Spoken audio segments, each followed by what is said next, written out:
People always say God sees everything. Well, so did the hidden camera my husband planted in our bedroom. Hi, my name is Elena, and before I was the woman who exposed my husband's darkest secret to 100 people in pews on a Sunday morning, I was just a preacher's wife with a clean reputation, a steady smile, and a knot in my stomach I couldn't explain. This story isn't pretty. It's raw. It's messy. And it's mine. So if you're watching this and believe betrayal deserves consequences, real ones, hit that subscribe button now. Because what happened to me could happen to anyone, and I promise this ending will leave your jaw on the floor. I met Daniel at a missions conference when I was 23. He was older, polished, the kind of man who could quote Proverbs in one breath and critique Nietzsche in the next. He had presence, that tall, commanding, clean-cut energy that made women lean in a little too closely when he spoke. But he chose me, said I was humble, pure, everything a woman of God should be. It felt like a blessing. We married in 9 months. He was already assistant pastor at his father's church, and within a year, he was preaching Sunday sermons like he was born for it. And I played my role. I ran the prayer circles. I organized women's retreats. I kept our home spotless, made casseroles for the elders, and smiled through every First Lady joke. But something changed in year 3. Daniel became colder, not abusive, not angry, just distant. He'd nitpick how I spoke, how I dressed, how long I prayed. Once I cried during a sermon on forgiveness, and afterward he told me I was drawing attention to myself. It's not about you, Elena, he said with that clipped tone. Try to be invisible when I'm ministering. Invisible. That word stuck like thorns in my throat. Then came the corrections. Little post-it notes around the house. Towels crooked again. Be up by 5:30, not 6. Dress too tight for morning prayer. He called it loving leadership. I called it a slow suffocation. I didn't know how to name yet. But the worst part, he began to accuse me of things I hadn't done. You rolled your eyes during my sermon. You slammed the cupboard after we prayed. You flirted with Brother Malcolm when he hugged you. At first I argued. Then I started doubting myself. Was I really being disrespectful? Was I letting pride get in the way? He said he was documenting things. Just in case. In case of what? He never said. I only found out what he meant the day I cleaned the bookshelf in his study. It was a Tuesday, late morning. Daniel was out counseling a young couple. I was dusting his office, a room I rarely touched because he said it was his sanctuary. I was rearranging the books alphabetically because I'd get notes if I didn't when I noticed something strange. A copy of the Screwtape Letters was too heavy. It looked normal, but when I picked it up, it thudded differently, like it was filled with something. I opened it, and there it was, a small black camera lens, barely visible behind the hollowed-out pages. Red light blinking. Recording. My stomach dropped. I searched the rest of the shelf. Found 2 more, one in an old prayer journal, another inside a hollowed-out King James Bible. I was shaking. My breath shallow. Had he been filming me? In the house. In our bedroom. I ran upstairs. That's when I saw the alarm clock beside our bed had a lens too. So tiny, I'd never have known if I hadn't just learned what to look for. I didn't cry. I froze. Because in that moment, it wasn't just betrayal. It was surveillance. Control. A weapon dressed up as piety. I grabbed one of the cameras, drove straight to my cousin Tasha's apartment across town, and plugged it into her laptop.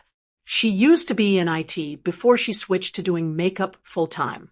We watched the files together. And what we saw, it broke me. Clips. Dozens. Time-stamped. Not just of me getting dressed, folding laundry, or brushing my teeth, but of him talking to the camera, narrating what I was doing. See how she leaves the towel? That's a sign of rebellion. She hummed Beyoncé lyrics while cooking, not very God-honoring. Notice her body language after prayer. Disrespectful. Needs correction. He wasn't just documenting. He was building a case. Against me. Tasha was shaking with rage. I was too stunned to even feel it yet. She looked at me and said, "Girl, he's not just a narcissist. He's trying to frame you. This is evidence for something, court, church discipline, something." And that's when it hit me. Daniel wasn't planning to divorce me. He was planning to destroy me. I went home that night and said nothing. I needed time. Time to think, to plan, to turn the trap he built into a stage. Because if Daniel wanted a performance, I was about to give him one. Live.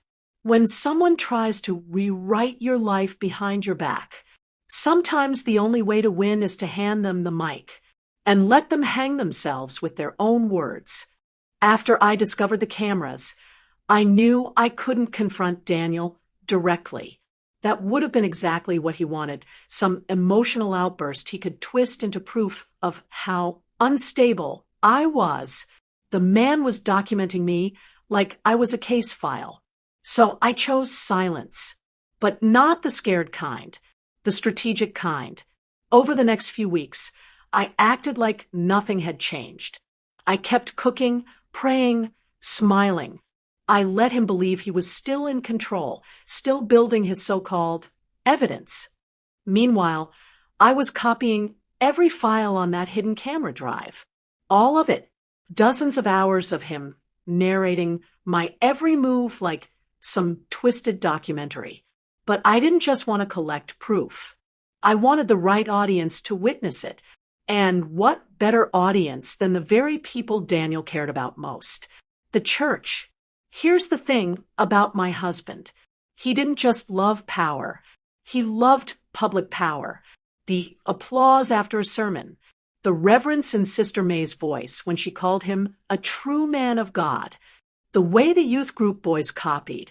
How he folded his hands during prayer. His identity was wrapped in the image of being righteous. Spotless. Untouchable. So my plan? Simple. Make that image crack. But not with rumors, not with confrontation, with his own words. My first move was subtle.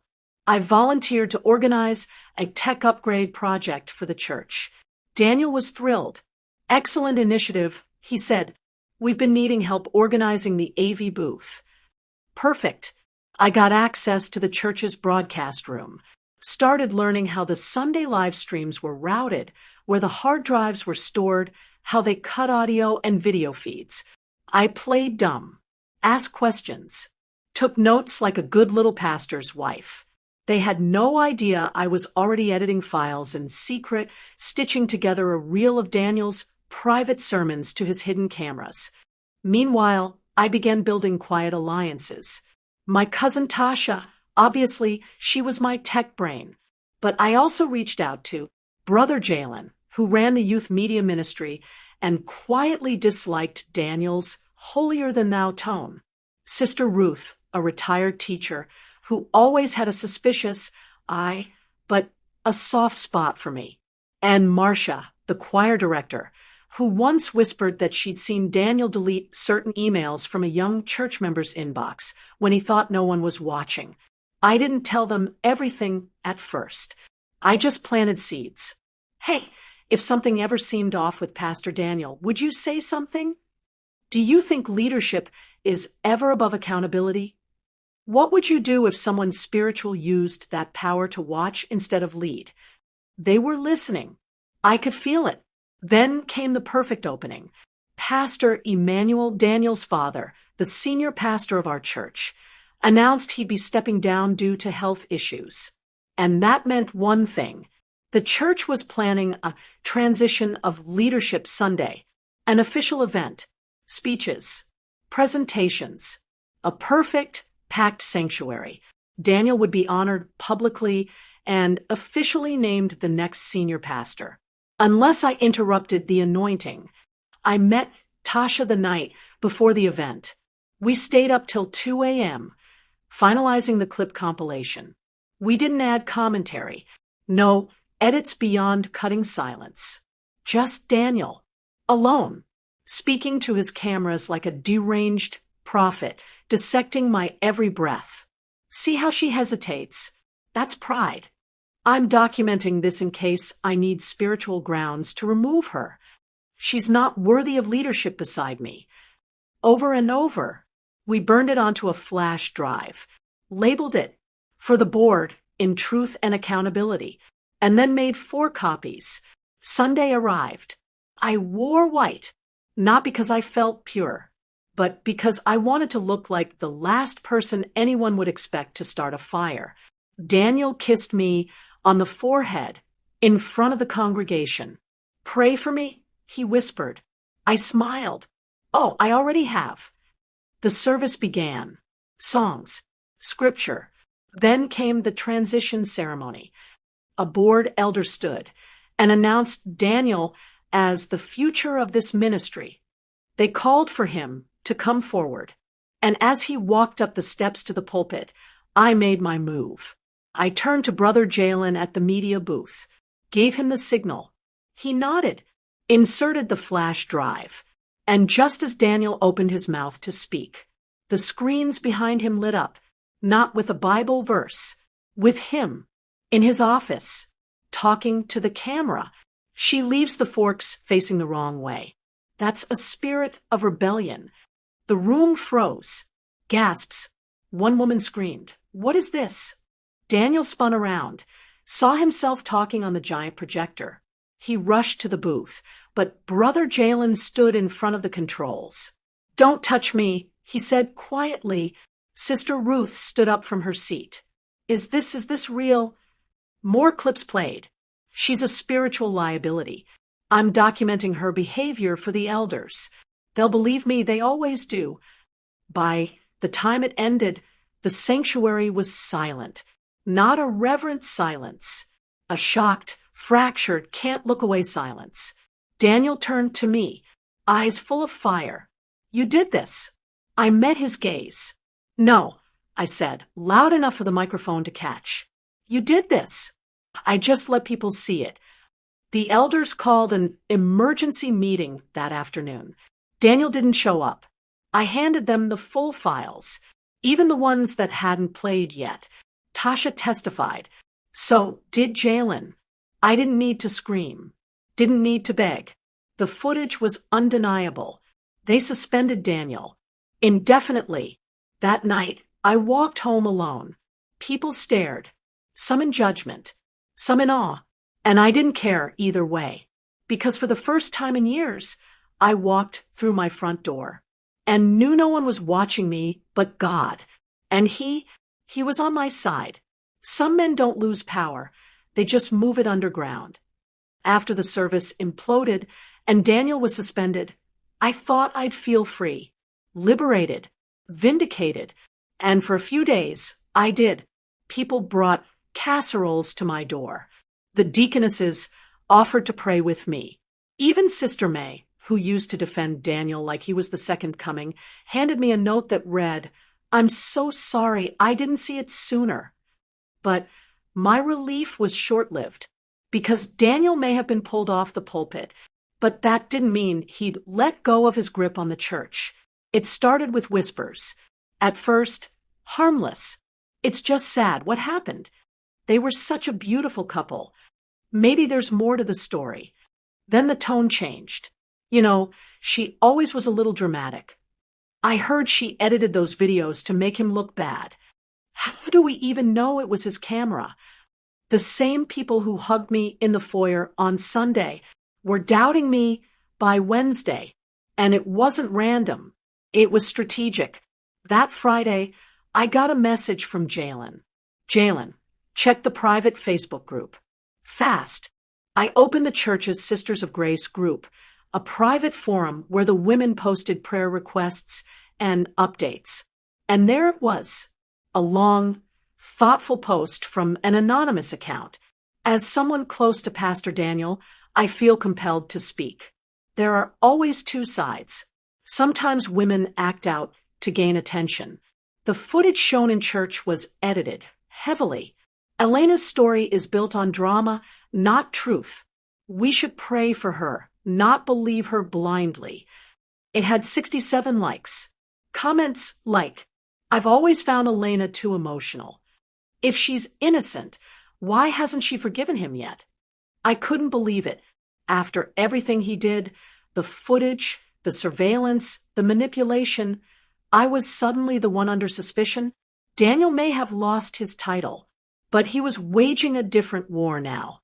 The kind that doesn't need a pulpit, just whispers, doubts, and a few loyal followers in the right places. I met with Pastor Emmanuel, his father, 2 days later. He looked tired, older. "I'm sorry, Elena," he said, "but the board is divided." Divided? Over what? He spied on me, planned to destroy me. Some believe you retaliated, that you edited the files. Others are afraid of damaging the church's image. So I'm a threat to appearances now. He sighed. "I believe you. I do. But perception is powerful, and Daniel is persuasive." I left that meeting feeling like I'd won the battle, but the war was shifting underneath me. And then the final straw. That Sunday, I showed up to service like usual, head held high, ready to worship. And when I walked in, my name wasn't on the usher list. I asked Sister Angela, who usually coordinated. "You've been removed," she said flatly. "Board decision." Removed? From greeting? She looked uncomfortable. "It's temporary, just until everything settles down." I wanted to scream, but I smiled, nodded, walked to the back pew, and sat quietly, because if they wanted to sideline me, fine. I'd just find a bigger stage. That evening, I posted my first video online. A simple clip. No drama. No edits. Just me sitting in front of my laptop. Calm. Clear. "Hi, my name is Elena. You may have heard pieces of what happened to me. My husband, a pastor, planted hidden cameras around our home. For months, he filmed me in private moments, narrating everything I did to build a case that I was unstable. I found the footage. I shared it. And now, some people are questioning my integrity. So I'm sharing the raw files here. No edits. Watch them. Decide for yourself. Truth doesn't need polish." I uploaded 1 clip, then 2, then 5. Within 48 hours, the first video hit 20,000 views. By the end of the week, it passed 100,000. Suddenly, I was getting messages from strangers. "This happened to my sister. You are so brave. Don't let them silence you." A woman in Atlanta DM'd me. "Our bishop was removed last year for similar behavior. You're not alone." Another from South Africa. "You spoke what I couldn't. Thank you." I realized something huge. Daniel was powerful inside our 4 walls. But the moment I stepped outside, he had no more control. That same week, I got an email from a journalist. "I've seen your videos. I cover power abuse in religious communities. Would you be open to an interview?" I stared at the screen. This wasn't just a story anymore. This was a movement, a message. And I was no longer hiding behind the church bulletin. I was taking the mic. But Daniel, he wasn't done. I found out from a friend on the board.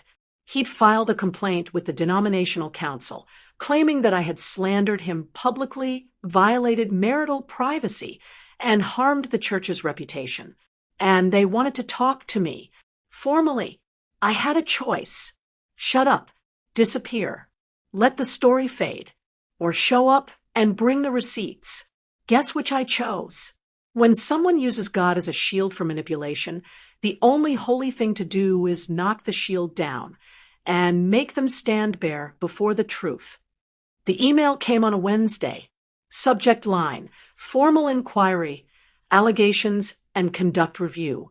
It was from the Regional Denominational Board, the very authority Daniel had spent years charming, the same institution that could decide whether he kept his license to preach. They wanted to meet, not just with him, but with me, in person, on record. It was framed as a fact-finding discussion. But I knew what it really was, a stage, not for redemption, not for closure, a stage for Daniel to reclaim his power by twisting the truth into something they could all comfortably swallow. She exaggerated. It wasn't surveillance, it was accountability. It was private. She edited the footage. It's a marital matter, not a church one. I could already hear it, but this time I had the mic too. The meeting was scheduled for Saturday morning, 10 a.m. sharp, in a neutral location, a denominational center 2 towns over. The room was sterile, fluorescent lights, cold folding chairs, a long table with bottled water, Bibles, and blank notepads, as if holiness could be documented in bullet points. 6 board members sat on one side. I sat on the other. Daniel arrived 5 minutes late. Tan suit, Bible under his arm. Calm, composed, not a hair out of place. He didn't look at me. The chairman began. We are here to gather clarity on an incident that has become both public and divisive. Brother Daniel has alleged slander, digital manipulation, and reputational harm. Sister Elena, you've made serious accusations of abuse and misconduct. I nodded, hands folded, voice steady. I'm here to tell the truth. The whole truth. Not just about what happened, but why it matters. They let Daniel speak first. He stood, slow and rehearsed. I come here not to defend myself, but to honor the institution that shaped me. What my wife presented, selectively edited, emotionally driven, has now become viral media. Yes, I installed cameras, but not for malice, for safety, for documentation in case her behavior became erratic. He sighed like a man carrying a burden. She would scream, throw things, walk out during prayer. I tried to shepherd her. The videos were meant to seek counsel discreetly. Instead, she broadcasted them to the world. He looked directly at me for the first time. Elena, I never meant to hurt you. I only meant to help you find alignment with God's order for the home. Gaslight, cloaked in grace, a textbook move. I waited for the board to nod, for someone to mutter, well, marriage is hard, for the waters to swirl and blur the line between victim and villain. But I didn't flinch. When they turned to me, I stood calmly, reached into my folder, and slid a flash drive across the table. On this drive is unedited footage, time-stamped, consecutive, and raw, not selected for drama, but presented as it was recorded. It includes my husband narrating how I fold towels, how I breathe, how I dress, all without my consent, all under the guise of leadership. I pulled out printouts of key transcripts. This is him saying, if she doesn't comply soon, I'll start involving the elders slowly so they think it's their idea. Silence. I continued. And here, him talking about undermining my credibility before initiating a spiritual separation, all while maintaining a public image. I handed the pages over. These aren't the actions of a man trying to help his wife. These are the strategies of someone laying groundwork to destroy a person quietly until they're small enough to disappear. The chairman shifted. Another board member, an older woman with silver braids, leaned forward. Sister Elena, why didn't you report this earlier? Because when you live under constant spiritual gaslighting, you start to think you're the problem. You believe maybe you are too loud, too rebellious, too proud. It took finding those cameras to realize this wasn't correction. This was surveillance. Daniel scoffed softly. She's always had a flair for theatrics. I turned toward him and smiled. If I'm dramatic, Daniel, it's because you made my life a script, one you thought you'd direct alone. The silver-haired woman addressed Daniel directly. Brother Daniel, is any of what's on this drive fabricated? He paused. Tight jaw. I haven't reviewed all of it, but clips without context. Is it your voice? Yes, but... And did you hide cameras without informing your wife? It was for spiritual guidance. She nodded, scribbled something down, and didn't look at him again. The board deliberated for an hour.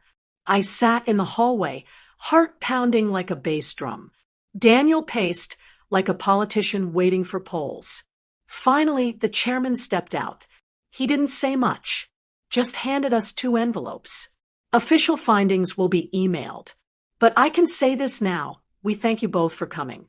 And we believe one of you spoke in fear, while the other spoke in truth. Daniel stormed off. Didn't wait for me. Didn't speak a word. It was over. Or so I thought. But 3 days later, a letter arrived at my door. Not from the board. From a lawyer. Notice of defamation and marital harassment claim. Daniel was suing me for emotional distress, for public humiliation, for malicious intent. He claimed my viral videos damaged his spiritual livelihood. He wanted money. He wanted silence. He wanted revenge. I called Tasha. I couldn't even finish reading the letter before I broke down. Girl, she said, he's trying to punish you for surviving. You didn't just tell the truth. You told it loud. And now he wants a leash on your voice. She was right. This wasn't about court. This was about control. But Daniel underestimated one thing: the internet and the growing army of women, survivors, believers, witnesses, who now stood with me. So I fought back. I posted a new video. Calm. Clear. No drama. My husband is suing me because I exposed the truth. Because I said what many women are afraid to. I will not be silent. I will not be intimidated. If telling the truth has a cost, I will pay it with grace and with fire. That video hit 300,000 views in 5 days. Then the messages poured in from women who'd lost custody battles because they were framed as unstable, from men who apologized for how they treated their own wives years ago, from pastors, real ones, who said Daniel was the exact type they'd been trying to remove for years. I knew then that my voice wasn't just mine. It was a chorus, and we were just getting started. Some men take you to court to break you, but sometimes court is where God lets the whole room see the truth. The lawsuit was Daniel's final act of desperation. He had lost the pulpit, lost his spotless image, and, worst of all, he had lost control of me. So he did what manipulators do when the truth backs them into a corner. He weaponized the system. He filed under defamation and emotional distress. The claim that I had maliciously edited and unlawfully distributed private footage, harming his ministerial livelihood and spiritual well-being. He said I'd launched a slanderous social media campaign, asked for $250,000 in damages, and, in the fine print, a permanent injunction against further public statements. Translation: he didn't just want money. He wanted me to shut up, permanently. When my lawyer, Sierra, read the filing, she raised an eyebrow and said one thing: let him come. Sierra was sharp, young, and unapologetically blunt. She'd handled clergy abuse cases before, but said this was the first time she'd seen digital surveillance weaponized so subtly. This isn't just a domestic dispute, she said. It's a calculated smear campaign disguised as a lawsuit. And we're not just going to defend you, we're going to expose him. We filed a countersuit for emotional invasion of privacy, coercive manipulation, and non-consensual digital monitoring. But we also did something else. We subpoenaed Daniel's hard drives, not the ones he thought I had, the ones still at the church, the ones he'd never imagined anyone would touch. Meanwhile, I prepared the way I always had, not with bitterness, but with receipts. I printed transcripts, reviewed every clip, lined up support statements from the board members, the tech volunteers, and 3 churchgoers who had seen his true colors when the projector footage played. One of them wrote, "Daniel preached about humility while treating his wife like a criminal behind closed doors. I saw it with my own eyes. He built a case to destroy her, not to restore their marriage." Court was set for Tuesday. I showed up in a navy dress.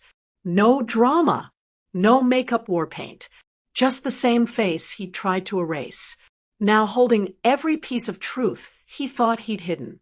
Daniel came with 2 lawyers and a look of smug detachment. He barely acknowledged me, until his side noticed the stack of exhibits my team rolled in. Flash drives, witness statements, hard copy evidence. He paled. Opening statements started with him. His lawyer painted a picture of a grieving spiritual leader betrayed by his emotionally unstable wife, claiming I'd sensationalized a private marital conflict to gain internet fame. He even said my videos were crafted with manipulative narrative intent, as if I were some vengeful screenwriter, not a wife who found a camera hidden in her alarm clock. Then Sierra stood. "What you're about to see," she said, "is not dramatization. It is raw documentation of a man systematically deconstructing his wife's sanity, privacy, and agency, all while cloaking himself in spiritual authority." She looked directly at the judge. "He calls it evidence. We call it surveillance. We presented clips, raw, time-stamped, uninterrupted." The court watched Daniel narrate, my folding laundry like I was performing a criminal act. Note how she adjusts the blinds. Secretive. Controlling. The judge squinted. Sierra explained how the footage was pulled directly from hidden devices found in our home. She showed timestamps, footage metadata, and cross-confirmed with church IT logs. Then we submitted church board meeting notes where Daniel admitted, on record, to placing the cameras for spiritual documentation. Daniel's team tried to pivot. The devices were for accountability. Sierra cut in. Accountability requires consent. You don't install hidden cameras in your marital bedroom and call it ministry. But then came the twist even I didn't expect. One of the subpoenaed hard drives contained not just footage, but a private journal. Daniel's, digitally typed, dated, categorized. In it were entries like, "Gaslighting works when done slowly. She's still compliant, but I need the elders to see her decline firsthand. By December, I should be in position to start a redemptive separation that leaves her publicly disgraced." The judge read them aloud, line by line. The room was dead silent, except for Daniel's breathing, which suddenly became very loud. His lawyer tried to object. Private thoughts, not for court. The judge slammed it down. If he wrote strategy for deception and executed it with hidden tech, it's relevant. Continue. The moment the court heard the phrase, "publicly disgraced," in Daniel's own words, everything shifted. The judge turned to him and asked, "Is this your writing?" Daniel stammered. "It was part of my spiritual reflection." "Is your reflection always about staging someone's humiliation?" No answer, just silence. By closing arguments, Daniel looked like a man watching his empire crumble brick by brick. Sierra delivered the final blow. This case isn't about marriage. It's about control, and how a man who claimed to shepherd the flock tried to slaughter his own wife's voice in the name of reputation. Let him face what he tried to force her to feel: exposure, accountability, and consequence. The verdict? Dismissed. Daniel's case was thrown out, but the judge didn't stop there. He recommended Daniel be referred for investigation by a clergy ethics committee and granted our counterclaim. Damages awarded $1. Just one symbolic dollar. Because I hadn't sued for money. I sued for truth. And that truth was now public record. Outside the courtroom, reporters waited. I didn't say much. Just, he used the camera. I used the light. That night, I went live on my channel. Over 500,000 subscribers by then. I didn't win because I had better lawyers. I won because I stopped being silent. If someone tries to film your downfall, don't just survive it. Broadcast their lies. With grace, with fire, and with facts. When the mask finally falls, it doesn't just reveal who they are. It reminds you who you've always been. The day after the court ruling, I sat on my porch alone. No lawyers, no camera crew, no church members calling to ask what really happened. Just me, holding a mug of tea that had gone cold. I should have felt victorious. But the truth, I felt empty. Because I didn't just fight a man, I fought an entire system. And even though I'd won in court, I knew so many others never get the chance to. Women whose voices are dismissed as emotional, whose privacy is invaded in the name of accountability, whose pain gets filtered through a lens of respectability until it doesn't even look like pain anymore. I knew what I had to do next. It started with a series called Unmuted. Just me, a camera, and a single message. You are not unstable. You are not overreacting. You are not crazy for calling it what it is, control. I shared stories, not just mine, but from women who wrote in from across the globe.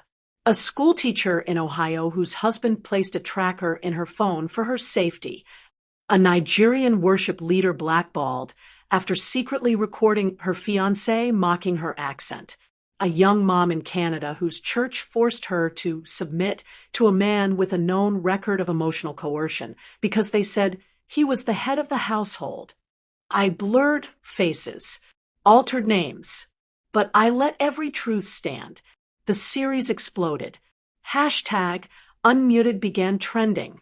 People started quoting it in podcasts, sermons, Twitter threads. And then came the unexpected. Church leaders, the good ones, started messaging me. We played your story in our seminary training. We added surveillance ethics to our marriage counseling program because of your video. You changed how I preach about submission. And yet, not a word from Daniel. I hadn't seen or heard from him since the verdict. But then, one Sunday morning, Tasha called me. Turn on Channel 8. Now, it was a local TV broadcast, a special program hosted by a restoration ministry. There he was, Daniel, sitting between two hosts, Bible on his lap, face humble, voice soft. I made mistakes, but I believe in redemption. There's a difference between spiritual authority and abuse, and unfortunately, the world doesn't always see the nuance. He didn't name me. Didn't confess, just layered half-truths between scripture verses and buzzwords. He ended with, I've started a podcast to help men lead their homes with wisdom. We call it the Watchtower. Watchtower, of course. Still obsessed with watching. I laughed, but it wasn't bitter. It was the laugh of a woman who knew you can't fake healing forever. And sooner or later, even the most polished manipulators expose themselves, not with their mistakes, but with what they refuse to admit. I kept building, started a nonprofit for survivors of spiritual and emotional coercion, launched a free toolkit for churches called Safe from the Pulpit, training material to protect members from authority abuse. I was invited to speak at conferences, women's retreats, even secular events, not as the pastor's ex-wife, but as Elena, the woman who said no more. 6 months after the verdict, I returned to that same sanctuary, the one where I first exposed Daniel's recordings. Pastor Emmanuel had retired permanently, and the new pastor, a woman, her name was Pastor Kendra. And when I walked in, She wrapped me in a hug that felt like it carried every unheard woman who came before me. She asked me to speak, not just to share my story, but to teach the congregation what discernment beyond charisma looks like. I stood on that stage and said, "The devil doesn't always come with horns. Sometimes he carries a microphone and talks about submission." That video went viral again. Over 1.2 million views in 3 weeks. People weren't just listening. They were waking up. And Daniel, his podcast fizzled. The Restoration Ministry cut ties after backlash. He rebranded 3 times under new names, each one more desperate than the last. But his reach shrank because once people hear truth loud enough, lies don't echo the same way anymore. As for me, I live in peace. My doors are unlocked during the day. No more cameras in the corners. No more second guessing if I'm being watched when I cry in the kitchen. I adopted a cat. Her name's Liberty. She meows every time I raise my voice, like she's cheering me on. And once in a while, someone recognizes me. At the store, at the gym, at the DMV once. They always say the same thing. "You told my story. You made me feel seen. You saved me." But the truth, they saved me too. Because every time a woman stands up and says, "That's abuse," even when it's subtle, spiritual, or behind stained glass, she adds another brick to the wall that protects the next one. So if you're watching this and you feel that knot in your gut, that quiet, invisible scream that says something isn't right, please hear me. You don't need bruises to be in pain. You don't need broken bones to be broken down. And you don't need permission to call it what it is.